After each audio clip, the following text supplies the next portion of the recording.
Hola chicos y chicas, ¿cómo les va? Espero que muy bien. En este video vamos a ver la cuarta clase correspondiente, digamos, a la tercera unidad de máquinas y herramientas, en la cual se llama componentes de las máquinas y herramientas a control numérico computarizado. Bueno, en esta unidad vamos a ver todo lo que es la parte, ¿sí? Las partes mecánicas y los componentes, todos los componentes básicos y elementales que posee cualquier máquina CNC. Cuando hablamos de componentes, estamos hablando, básicamente, si yo voy a utilizar como imagen que tengo en la pantalla un torno CNC, todos los componentes que tengo en una máquina, como por ejemplo un torno, ¿sí? Motores, el control, las diferentes partes en cuanto a qué tipo de motores podemos tener, controles de posición, bueno, infinidad de cosas que vamos a ir viendo en esta unidad que es bastante larga, es la unidad más extensa que tenemos en CNC, así que de alguna manera prepárense porque vamos a ir obviamente viéndola por capítulos, así que como les dije, vamos a ver todos los componentes que poseen todas las máquinas, en este caso basándonos básicamente en un torno y en la fresadora CNC. Pero como ya les dije, todas las máquinas, relativamente todas las máquinas CNC tienen los mismos componentes. Pueden ser más complejos, más precisos, menos precisos, pero todos tienen componentes básicos para poder funcionar y en base a esos componentes básicos se armó esta unidad que es la tercera. En la unidad anterior habíamos visto todo lo que era la introducción y el análisis de los CNC, o sea, la historia, desde cómo comenzó el control numérico, después se hizo computarizado, las ventajas, qué necesidades tenía el programador para poder, o la persona para poder operar un CNC, las desventajas, ¿sí? Y una comparativa entre una máquina convencional y una máquina del mismo tipo pero CNC, ¿sí? ¿Cuál era la comparativa de las ventajas que teníamos? Obviamente que habíamos logrado visualizar, analizar que una máquina CNC tiene enormes ventajas en comparación con una máquina convencional. Pero por supuesto tenía también algunas desventajas que nunca, digamos, de alguna manera una va a suplir a la otra, en gran parte sí, pero creo que se los había comentado. Por ejemplo, un torno paralelo convencional no va a desaparecer, se va a modernizar, pero siempre se va a necesitar de alguna manera hacer una o dos piezas, lo cual en un control numérico hacer solamente una pieza lleva un montón de tiempo para poder programarla y demás. En cambio en un torno paralelo se puede hacer de una manera mucho más simple. Bien, dicho esto, vamos a empezar con esta unidad. Cuando hablamos de componentes estamos hablando de todos los mecanismos, ¿sí? Como dice acá, y dispositivos que van a controlar los diferentes movimientos y acciones que realiza una máquina a control numérico computarizado para poder llevar a cabo el conjunto de instrucciones asociados a un programa. O sea, cuando nosotros hacemos un programa, lo que estamos haciendo es mover ejes, ¿sí? Mover partes de una máquina, que ya pueden ser piezas, pueden ser herramientas, pueden ser ambas cosas, que se van moviendo para lograr el mecanizado o, por ejemplo, en una impresora 3D, el movimiento del extrusor para poder ir modelando la pieza que nosotros diseñamos. Bueno, todos esos movimientos los van a realizar diferentes partes de la máquina y por lo tanto son los que vamos a ver en esta unidad 3 de máquinas y herramientas. Dice aquí, un operario experto debe conocer las prestaciones y los límites en que opera la máquina, ¿sí? Esto es muy importante porque si el operario conoce muchas de las prestaciones que puede tener una máquina, puede conocer los límites, puede conocer las ventajas, puede conocer las desventajas. Es como conocer una bicicleta, ¿no? Un auto, una moto, un camión. ¿Cuántos kilos puede llevar? ¿A qué velocidad puede ir? Máxima, mínima, bueno, etcétera. Como dice acá, no es suficiente sujetar la pieza y manipular el panel de control, o sea, la computadora. Para conseguir los mejores resultados en la programación de control numérico hay que planificar y estudiar todo el proceso de manera bastante exhaustiva y anticipada para poder evitar, por supuesto, inconvenientes, rotura de máquina y lograr el mejor producto posible, ¿sí? El mejor producto posible y sacarle el mayor aprovechamiento posible a la máquina, todo el jugo posible, como se le dice en la jerga. Bien, para esto la unidad va a tener varias subunidades, ¿sí? Le vamos a llamar subunidades, que están descritas aquí en verde. Y la primera que nosotros vamos a evaluar en este video, en esta clase, es la de eje de movimiento, que es la unidad, en este caso, 2.1. Pero nosotros tenemos otras más que van a ser después, en el próximo video de la clase siguiente: sistema de transmisión, motores de transmisión, sistema de control de posición y desplazamientos, cabezales, también llamado husillos principales. Luego, estructura y tipos de controles. Y por último, arquitectura de sistemas automatizados CNC. Básicamente este último ítem es todo lo que lleva una computadora, ya sea de un CNC o una computadora convencional. Aquí va a ser interesante esta última unidad porque vamos a poder ver los componentes que posee una computadora para poder funcionar. Bien, no voy a describir cada uno de estos porque me llevaría mucho tiempo. Lo que vamos a hacer es ver ya automáticamente la primer subunidad, pero antes de todo vamos a ver un poquito las máquinas que vamos a analizar a partir de ahora. Recordemos que nosotros en CNC vamos a utilizar dos máquinas fundamentales, que van a ser el torno CNC y la fresadora CNC. Dos máquinas que son muy frecuentes en la industria de mecanizado, ¿sí? Por arranque de viruta. Y por lo tanto son las que nosotros vamos a tomar como ejemplo prácticamente. Aunque más de una vez voy a utilizar, por ejemplo, una impresora 3D, puedo utilizar otro tipo de máquinas, un router para cortar, un láser, una máquina chorro de agua, bueno, etcétera. Pero básicamente van a ser estas dos, una fresadora y un torno. Y puede ser una impresora porque también tenemos en la escuela 3 y básicamente podemos tener un panorama mucho más digamos abierto de los componentes y de la estructura que poseen estas máquinas que, como les dije en el video anterior, se han convertido ya en máquinas básicamente populares que podemos llegar a tener en nuestro hogar.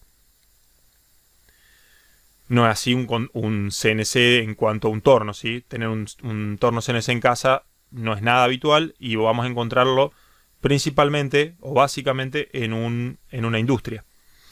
Bien, ¿qué tenemos acá? Bueno, estas máquinas las vamos a ver, si ojalá todo vaya bien, en septiembre vamos a hacer la visita al taller de Deicas, que generalmente voy a visitar este taller para poder realizar la visita y la visualización de las partes que vamos a ver en esta unidad. Pero bueno, podemos aprovechar a una alumna que tenemos en nuestro curso, que el papá y por supuesto el abuelo tienen un taller mecánico, y también podríamos ir a visitar esa fábrica para poder tener también otro tipo de máquinas CNC para poder visualizar. Pero básicamente los tornos son todos iguales, así que lo único que cambia son las características, la marca, pero básicamente el funcionamiento es todo igual. ¿Qué tenemos aquí? Bueno, acá estaría el plato. Voy a agrandar un poquito esto. Acá se ve el plato. Acá están las tres mordazas que se ven.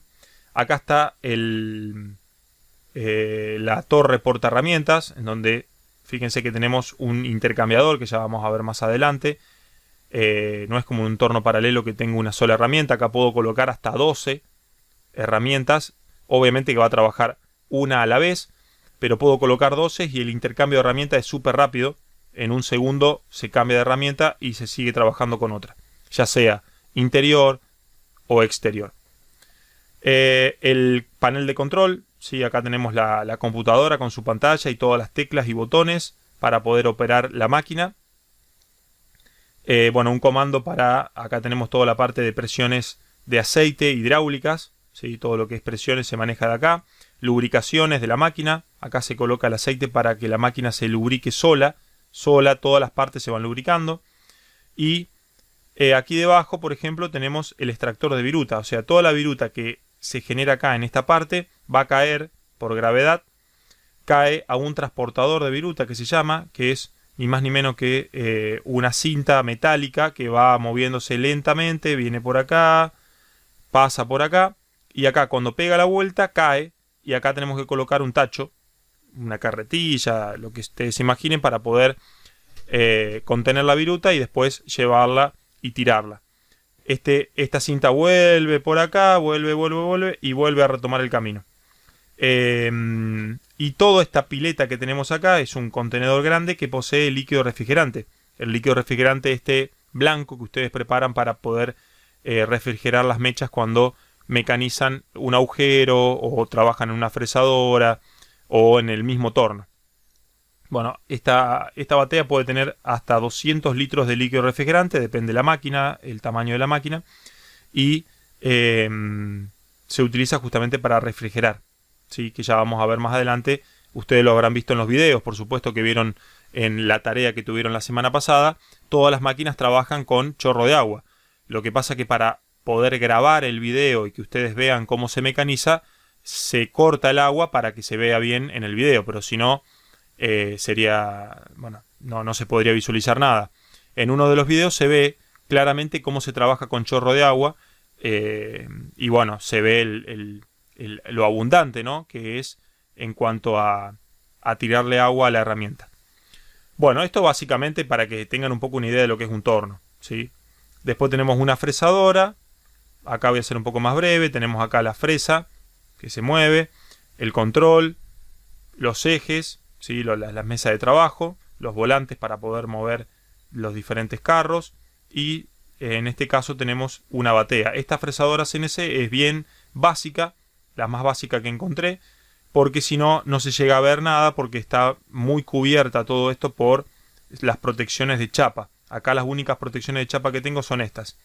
La fresadora CNC que tiene Deicas es mucho más grande que esta, y ya vamos a ver que también posee un transportador de virutas y demás para poder sacar la viruta. En este caso no tengo eso, la tengo que mover, a la viruta la tengo que sacar manualmente yo mismo con pala, ¿sí?, con una palita o algo por el estilo, como lo hacemos en la fresadora de la escuela.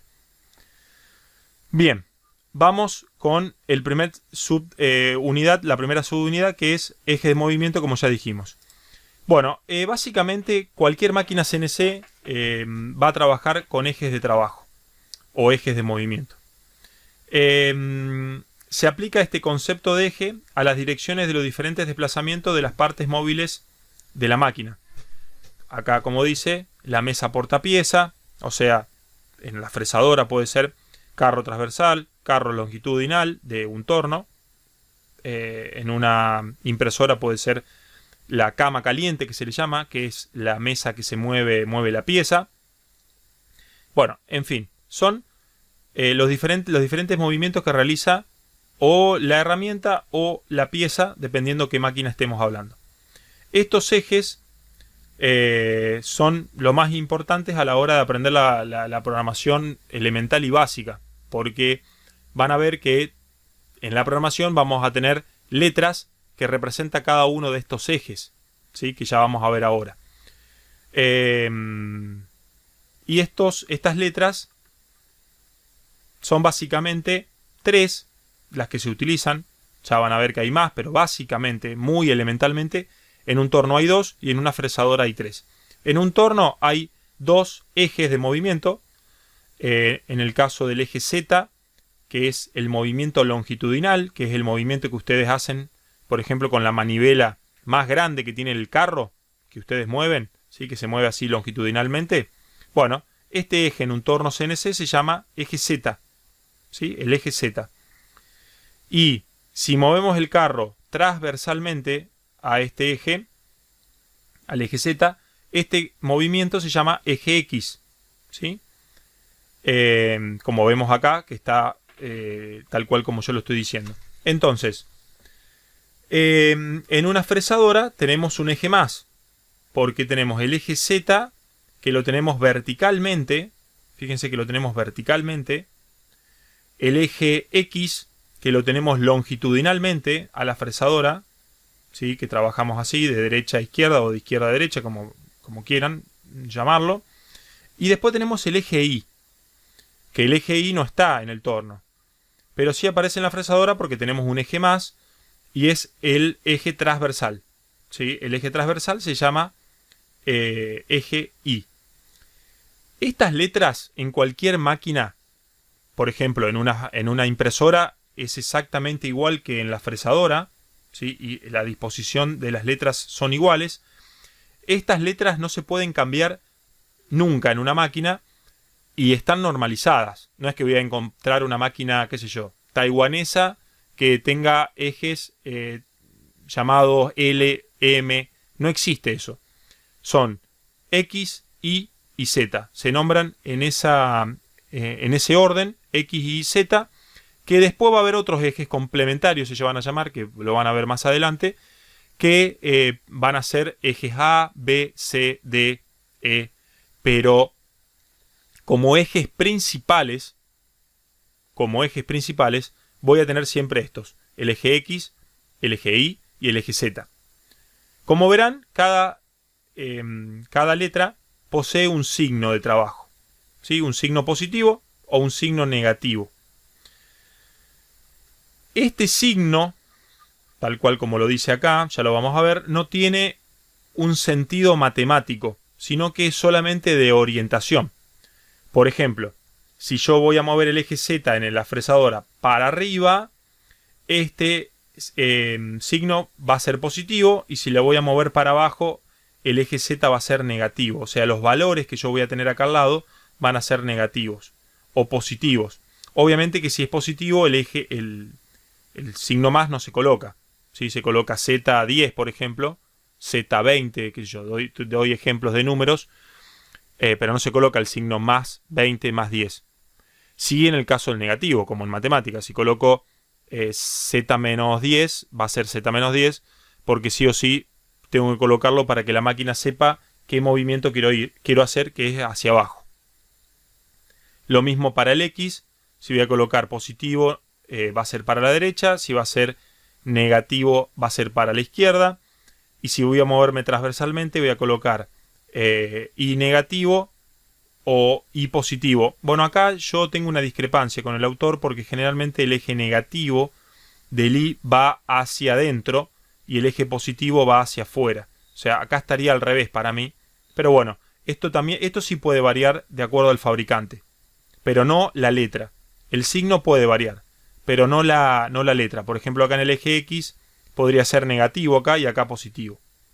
Pero va a variar de acuerdo un poco al tipo de fabricante qué eje le coloca. Eso por ahí las normas no lo tienen muy bien definido, pero sí las letras. Las letras nunca van a cambiar. Fíjese que acá en el torno ocurre lo mismo. Tengo negativos, signos negativos y signos positivos. Perdón, quería agrandarlo.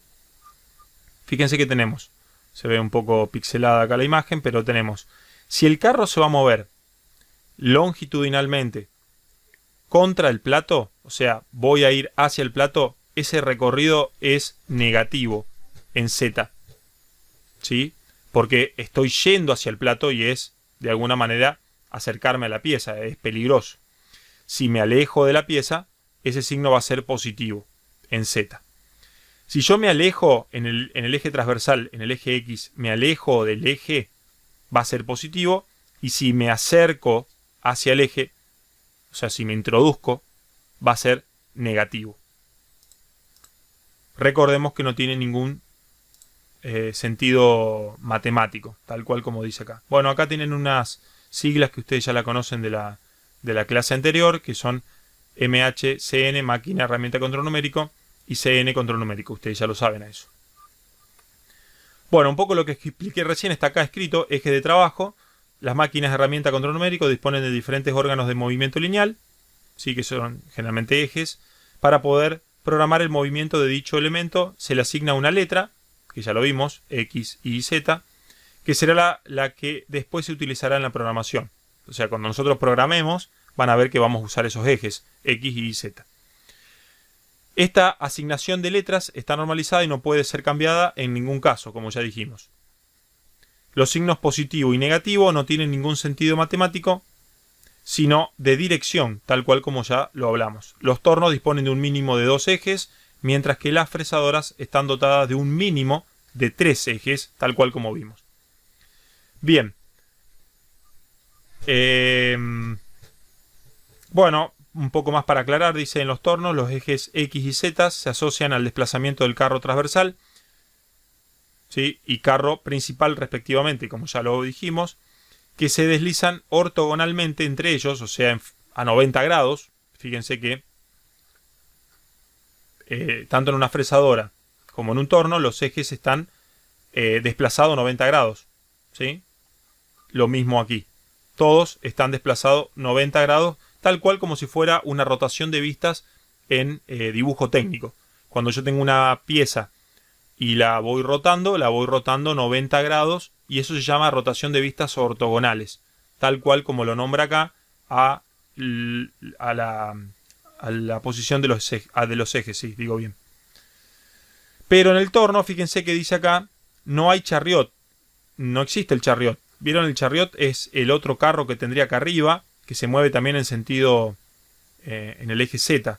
Lo voy a buscar acá porque no lo busqué, pero vamos a poner torno paralelo. Y el chariot sería el carro. Vamos a abrir este. El chariot es esto. Es esta manivela que nosotros usamos en segundo año para hacer la plomada. Bueno, para trabajar en ángulos se trabaja con el chariot. Bueno, este chariot no existe en el torno CNC. Porque, como sabemos, el chariot sirve en un torno paralelo para poder hacer piezas cónicas. En cambio, en un torno CNC, para hacer piezas cónicas directamente movemos el eje X simultáneamente con el eje Z, ¿sí? Entonces de esa manera voy a lograr conos. Ya lo vamos a ver más adelante a esto. Por eso acá dice, mediante la combinación de movimientos simultáneos de ambos ejes, se pueden describir las trayectorias oblicuas o curvas. O sea, yo moviendo ambos ejes XZ en el torno, yo puedo generar piezas ovales, piezas circulares, curvas. Bueno, puedo lograr lo que quiera. Ya lo vieron ustedes en los videos que visualizaron la clase pasada.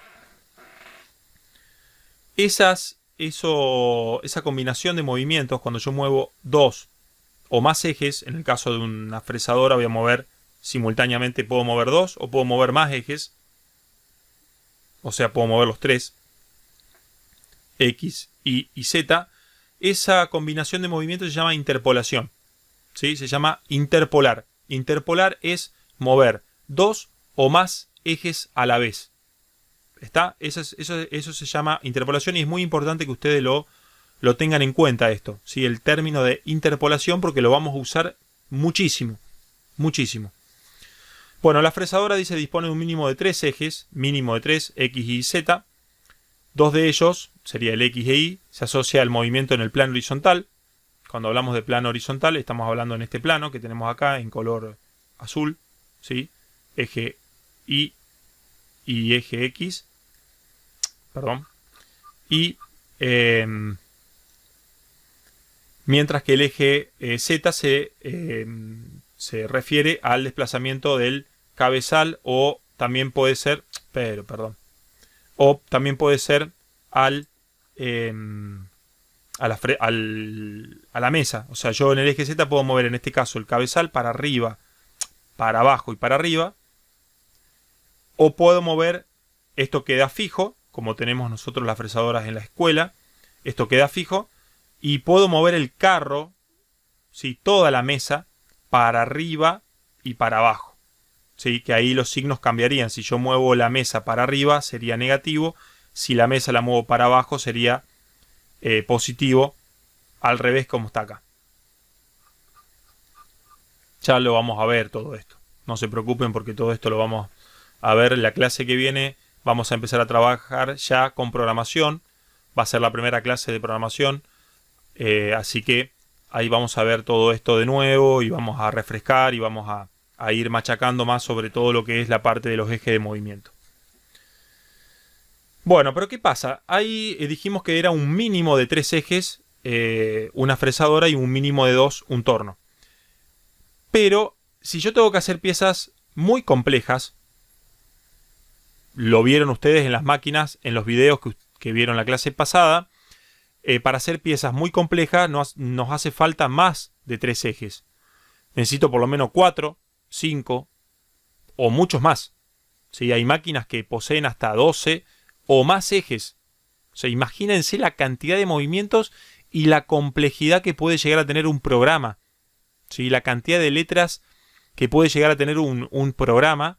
Si estamos hablando que acá tenemos 3 ejes y les estoy diciendo que hay máquinas que tienen más de 12, si estamos hablando de eje X, Y, Z, A, B, C, D, E, bueno, y así siguiendo el abecedario. Entonces, si hay trabajos que se requieren de formas complejas, ¿sí? Mecanizado de formas complejas, como puede ser el casco que vieron ustedes en el video, un motor, un bloque de un motor de un auto, de una moto, una llanta, como vieron en el video de la clase pasada, una llanta de un automóvil. ¿Qué más? Bueno, un resorte, vieron la cantidad de movimientos que tienen para hacer un resorte. Algo tan simple. Está bien, el resorte lo hacía en 10 segundos, hacía un resorte. Está, pero fíjense la cantidad de movimientos que tenía esa máquina. Bueno, esa máquina trabajaba con muchos ejes. Entonces, cuando hay que hacer piezas complejas, se requieren máquinas de más de 3 ejes. Y eso es lo que se muestra acá en la figura. Fíjense que tenemos una máquina que tiene el eje Z, el eje X y el eje Y, tal cual como vimos, pero se le agregan 2 más, el eje C y el eje A. Cuando se agregan estos 2 ejes, ya se llaman, como dice acá, máquinas de 5 ejes, ¿sí? Se las denomina así, máquinas de 5 ejes, o también llamadas centros de mecanizado. Estos centros de mecanizado o máquinas de 5 ejes o más, pueden tener 6, pueden tener 7 o muchos más, todas se denominan centros de mecanizado. ¿Por qué? Porque al llamarlas centro de mecanizado puedo tornear y fresar en la misma máquina. O sea, tengo un torno y una fresadora juntas. Obviamente que estamos hablando de una máquina de una complejidad muy grande en cuanto a la parte mecánica, en cuanto a la parte electrónica, y ni hablar de la parte económica, ¿no? Porque siempre digo que un torno básicamente cuesta más o menos $80.000. Saquen la propia cuenta cuánto cuesta en pesos. Un centro de mecanizado que tiene más de 4 ejes puede costar el triple que lo que yo dije recién. Entonces, estamos hablando de una complejidad bastante grande en cuanto a la programación y todo lo que conlleva manejar esta máquina. Bien, pero voy a lograr piezas muy complejas. Por ejemplo, para hacer la carcasa de un celular, o hacer el celular completamente en cuanto a la parte de plástico, ¿no? Todo lo que ustedes ven de plástico del celular, se hace de una matriz por inyección de plástico. Y adivinen qué, ¿de dónde sale esa matriz metálica para poder inyectar plástico sobre esa matriz y que quede la carcasa de nuestro celular? Bueno, nació de un centro de mecanizado, de una fresadora o de un centro de mecanizado que pudo realizar esa forma tan compleja que tiene nuestro celular o nuestra notebook o nuestro, qué sé yo, microondas, el frente del microondas de plástico. Todo lo que ustedes vean de plástico nació primero en una matriz metálica que gracias a esa matriz después se pueden hacer millones y millones de copias de plástico que van a ser las que van a terminar en nuestros productos como electrodomésticos o lo que sea. Bien, entonces este eje A y este eje C, ya van a ver ahora, se van a llamar ejes complementarios y son ejes que acá faltaría, por ejemplo, el eje B. El eje B estaría puesto en el eje Y, pero acá no lo tiene esta máquina. Pero fíjense que el eje A lo que hace es rotar esta báscula que tenemos acá abajo, ¿sí? La mesa gira en un movimiento horario o antihorario, o sea, en grados. Lo mismo ocurre cuando se gira el eje C que se mueve en grados esta mesa que tengo acá, sobre el eje Z, ¿sí? En la dirección del eje Z que ya vamos a ver ahora. Pero los demás movimientos, el X, el Y y el Z, se mueven en milímetros, ¿sí? Son longitudes, por lo tanto se mueven a través de la unidad de milímetros. Bien, espero que hasta aquí se vaya entendiendo lo que yo voy explicando. Estoy tratando de hacerlo lo más rápido, pero lo más preciso posible para no demorar tanto en el video. Pero quiero que se entienda esto. Es muy importante porque ya les dije, si aprendemos bien la parte de ejes de movimiento, que lo vamos a ver de vuelta en la clase que viene, no esto, pero sí lo complementario a la parte de programación, vamos a ir hilvanando todo lo que es la parte de programación para llegar a poder efectuarla correctamente. Bueno, dicho esto, voy a seguir con la disposición y estructura de los ejes de las máquinas de herramientas, que básicamente yo voy a tener esto cuando tenga que analizar un poquito la disposición que tiene mi máquina herramienta a la hora de poder comprarla o poder fabricarla. O sea que yo con esto que vamos a ver ahora, yo puedo ponerme tanto del lado del comprador como del lado del fabricante de máquinas de herramientas. ¿Por qué digo esto? Porque yo, para poder comprar una máquina o para poder fabricarla, voy a tener que basarme de estos 4 ítems que tenemos acá. Que esto es muy importante a la hora de poder elegir una máquina o de poder empezar a diseñarla. Creo que en el caso de fabricante, lo único que podríamos fabricar nosotros sería una impresora 3D, que sería lo más accesible en cuanto a costo y a estructura, ¿sí? Por ejemplo, mi impresora que yo tengo acá en mi casa, la fabriqué de alguna manera yo mismo, digamos, comprando las diferentes partes y de alguna manera armándola. ¿Qué voy a tener en cuenta a la hora de comprarme un torno o una fresadora o un centro de mecanizado? ¿Sí? Bueno, voy a tener en cuenta lo siguiente. Por ejemplo, el perfil de las piezas a construir. Si yo tengo que construir piezas muy complejas, me voy a comprar una máquina herramienta de determinadas características, por ejemplo, una máquina de 5 ejes o más. O si las piezas que voy a hacer son muy simples, basta con un torno o con una fresadora de 3 ejes, y ya con eso voy a poder hacer piezas de revolución o piezas planas, pero voy a poder hacer las piezas básicas y elementales. Si las piezas son muy complejas, ya no voy a poder contar con estas máquinas y voy a tener que usar un centro de mecanizado, como vimos recientemente. El segundo ítem es el tamaño de las piezas. Si yo tengo piezas muy chiquititas como un tornillo, un buloncito, piezas chiquititas que se pueden hacer en un torno o en una fresadora, la máquina en sí va a ser chiquita, ¿sí?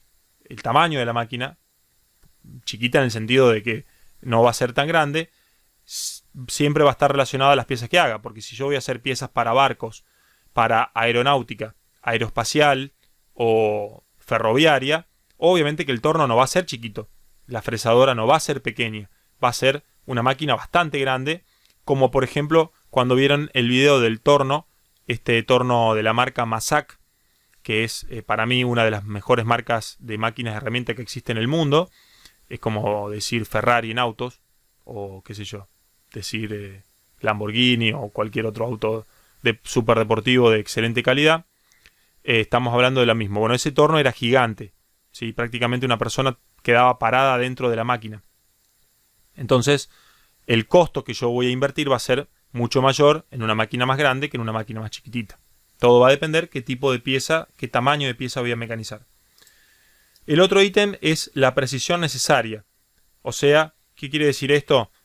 Si mis piezas van a ser, por ejemplo, para hacer elementos de medición, porque ustedes imagínense que un calibre está totalmente mecanizado en un torno o en una fresadora, los tornillitos, las plaquetitas y demás, o cualquier elemento de medición.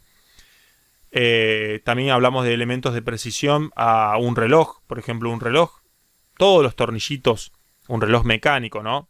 De los cuales hay muy poquitos y de los que hay son Las fábricas que hay están en Suiza y son, bueno, enormemente caros. Un reloj mecánico completo, como los que antes se hacían.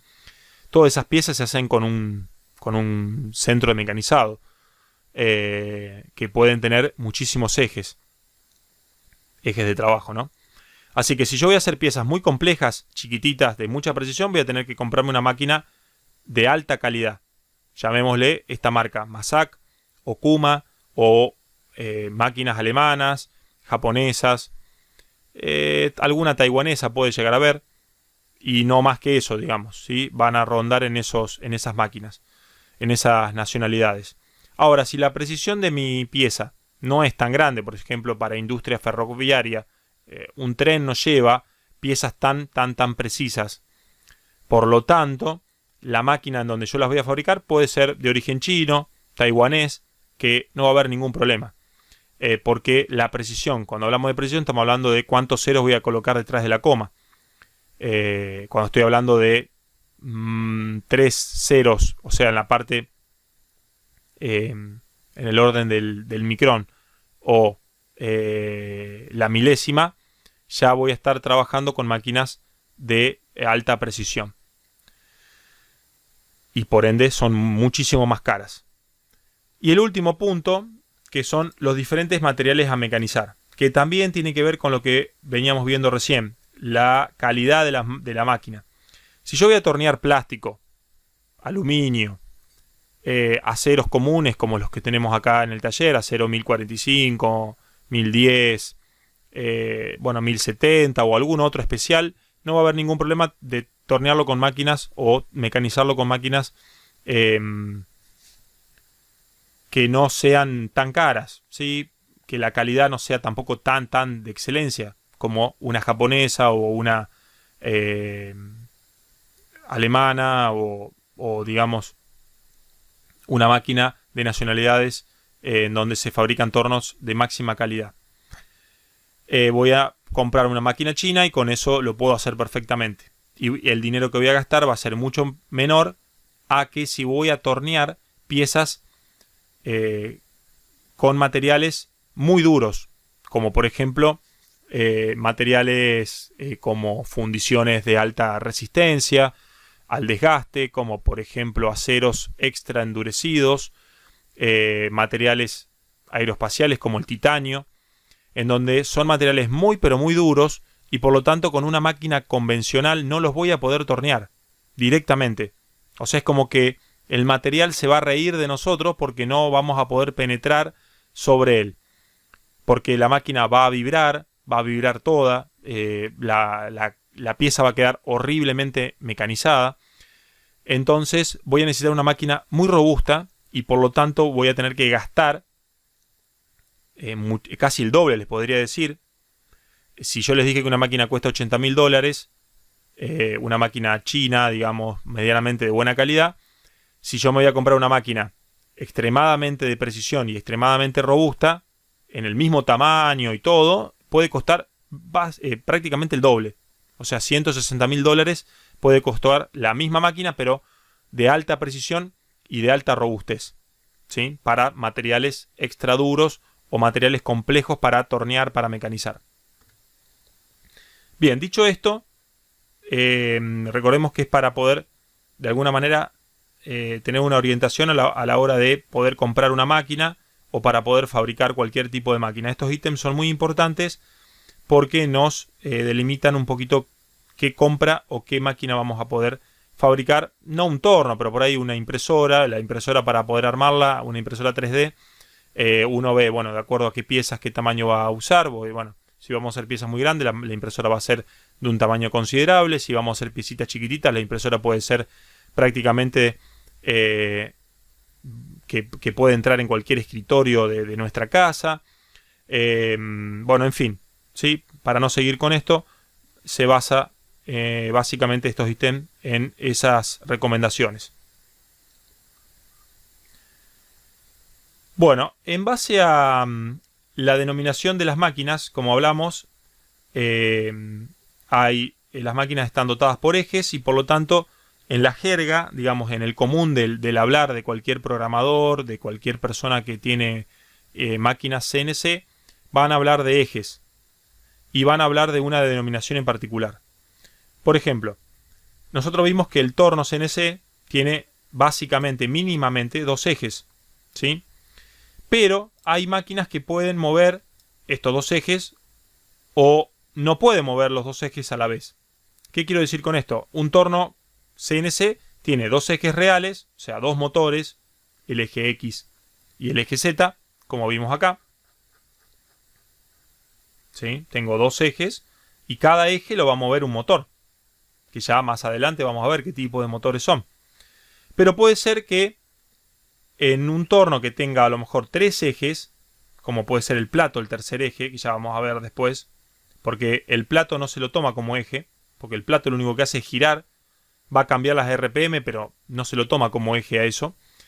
Pero cuando el plato puede moverse lentamente, muy lentamente, y poder moverlo en grados, ¿sí? De 0 a 360 grados, se lo toma como un tercer eje. Ya es un centro de torneado, se llama eso, esa máquina.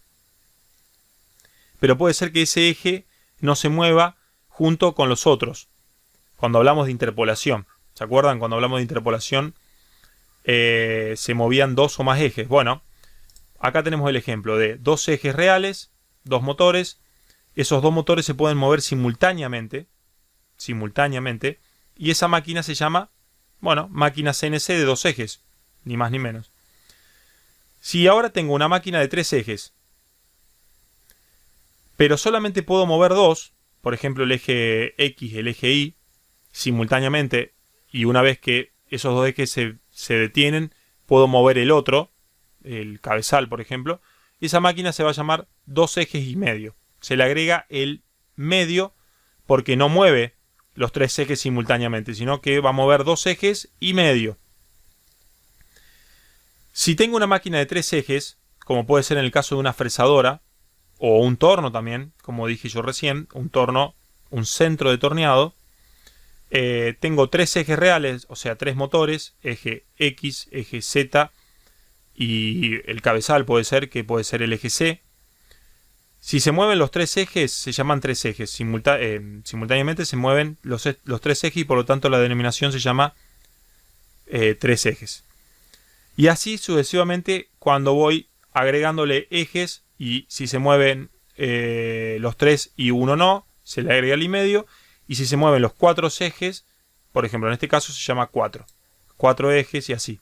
Parece una tontería esto, pero está bueno verlo porque hay máquinas que no mueven simultáneamente todos los ejes, porque la capacidad que tiene la computadora no es digamos la apta para moverlos todos, porque necesito una computadora muy compleja y por ahí el costo de la máquina se encarece y eso hace que, bueno, yo con una máquina que tenga a lo mejor tres ejes pero que mueva simultáneamente dos, a mí me sirve y bueno, listo, compro esa máquina y no hace falta que gaste tanta plata para comprarme una de mayor capacidad. Como vimos antes, la interpolación, acá lo da en la nota, es el movimiento simultáneo de dos, como mínimo, dos ejes como mínimo o más, de forma controlada. Cuando hablamos de forma controlada, que puedo moverlos lentamente o rápidamente para realizar trayectorias perfectamente definidas, tanto lineales como curvas, ¿sí? Ya vamos a verlo más adelante eso, pero es muy importante que ustedes sepan que la interpolación es esto, es el movimiento simultáneo de dos o más ejes a la vez. Bueno, dicho esto, vamos a los ejes complementarios que habíamos visto anteriormente, que estaban acá.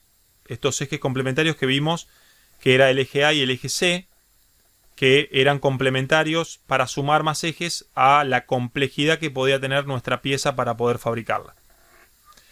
Entonces, estos ejes complementarios son ejes que van a estar en los ejes básicos y elementales, que son el eje X, el eje Y y el eje Z. Esos ejes complementarios se van a llamar eje A, B y C, de acuerdo a dónde van a ser añadidos esos ejes, y no van a poder mezclarse. O sea, el eje A va a estar siempre girando de alguna manera en grados el eje X. El eje B va a estar siempre puesto en el eje Y y va a girar en grados el eje Y. Y el eje C siempre va a estar en el eje Z. En este caso está vertical el eje Z, pero recordemos que en un torno no es así, en un torno está horizontal, pero siempre se va a mover en grados, ¿sí? Sobre ese eje, el eje C. No pueden colocarse el eje C en el eje X, por ejemplo, ¿sí? Esto sí está normalizado. Bueno, estos ejes complementarios lo que hace es justamente, si yo ya tenía tres ejes acá, el eje X, el eje Y y el eje Z, si le agrego tres ejes más, son 6 ejes.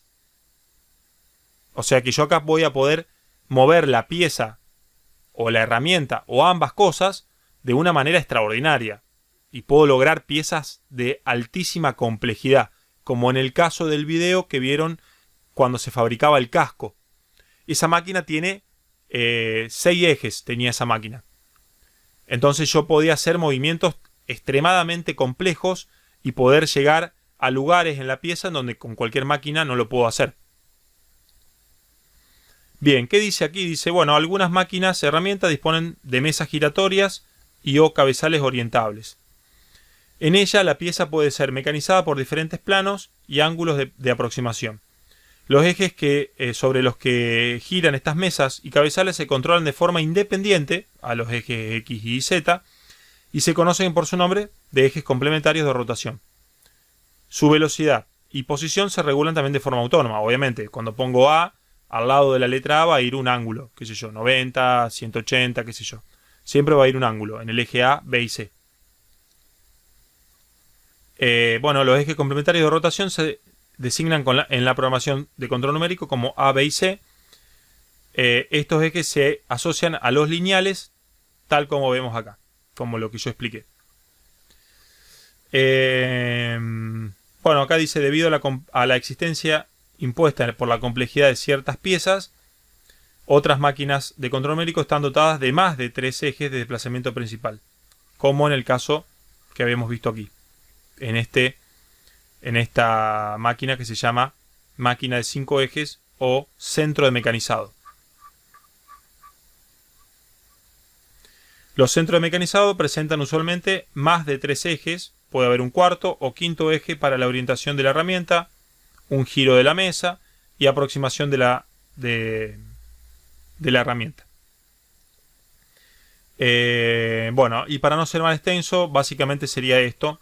En el caso de, ya terminando, de un torno, como yo les comenté anteriormente, si el husillo principal, que sería el plato portapieza, que gira solamente, cuando no es controlado, solamente agarro y el CNC lo que hace es mover el plato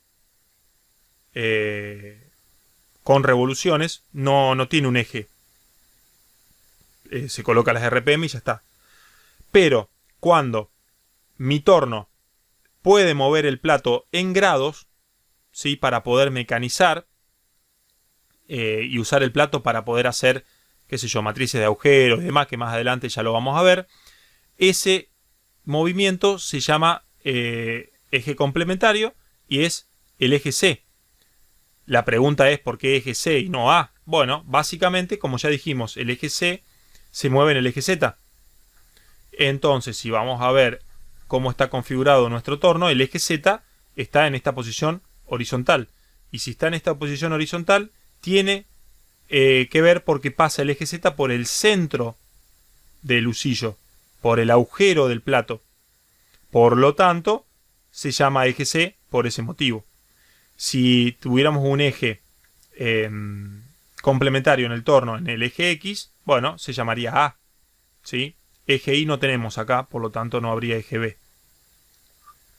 Espero que se haya entendido, pero este plato que tenemos acá, este eje complementario, se llama en el torno eje C.